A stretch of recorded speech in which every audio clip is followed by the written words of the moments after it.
You ever think about how one single idea can change, well, everything?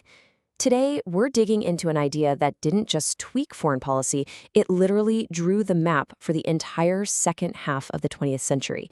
Yeah, it's that big. Let's get into it. So how do you fight a war of ideas? It's a tricky one, right? Because after World War II, the world wasn't squaring off against an enemy you could see on a map, with tanks and trenches. Nope. This was something totally different. This was a battle of beliefs, a clash of entire worldviews. And for that, you're going to need a whole new game plan. All right, so before we can even talk about the American strategy, we've got to get to the bottom of what this conflict was all about. What was really at the core of the Cold War? Look, the Cold War wasn't about tanks rolling across borders. Not in the classic sense, anyway.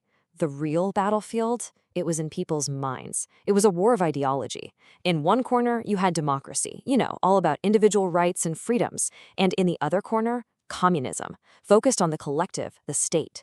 We're talking about two polar opposite ways of looking at the world, and both sides were absolutely convinced that their way was the way forward for humanity. Okay, so you've got this massive global showdown of ideas. What do? The US knew it needed a plan, a real strategy to handle this. And that strategy got a very simple but very powerful name: containment. I mean, think about it. The old playbook for war was useless here. You can't just drop bombs on an idea, right? You can't defeat communism in a single battle. This was a whole different ballgame. It was about who had more influence, a stronger economy, a more appealing vision for the future. So this brand new threat, it demanded some seriously fresh thinking. And then, bam, the idea hits the stage. The guy behind it was a diplomat named George Kennan. In 1946, he's in Moscow, and he sends this now legendary memo back home. They call it the Long Telegram. He basically says, listen, the Soviet Union is hardwired to expand. It's in their DNA.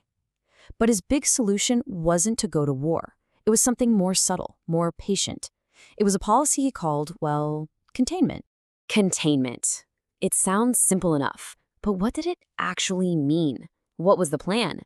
Well, the central idea was actually pretty straightforward. But man, did it go on to shape just about everything for the next 50 years. Okay, and this is the key. You really got to get this part. Containment was not about attacking communism where it was already established. It wasn't about trying to invade the Soviet Union or anything like that. No, it was purely defensive.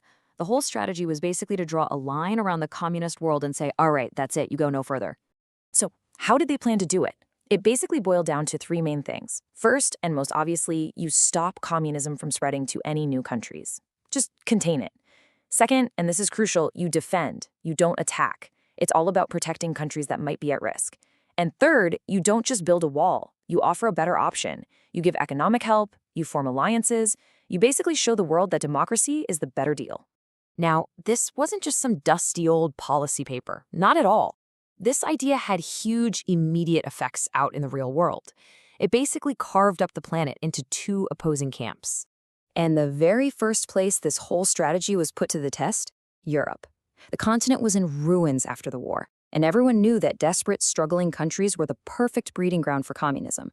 So containment got to work. You had the Marshall Plan, which pumped billions of dollars into rebuilding Western Europe. That was the economic side of things.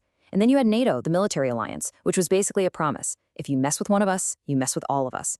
The whole goal was to create a strong, successful group of democracies that could stand up to Soviet influence. Which brings us to the big takeaway here. This one single idea, to contain, not to destroy, became the bedrock of American foreign policy for almost half a century. It was the reason behind conflicts from Korea to Vietnam. It fueled the terrifying nuclear arms race. But you could also argue it's the very thing that stopped World War III from happening. It shaped the borders, the alliances, and the world we live in today. So you have to wonder, what happens when a policy of containment shapes the world for 50 years?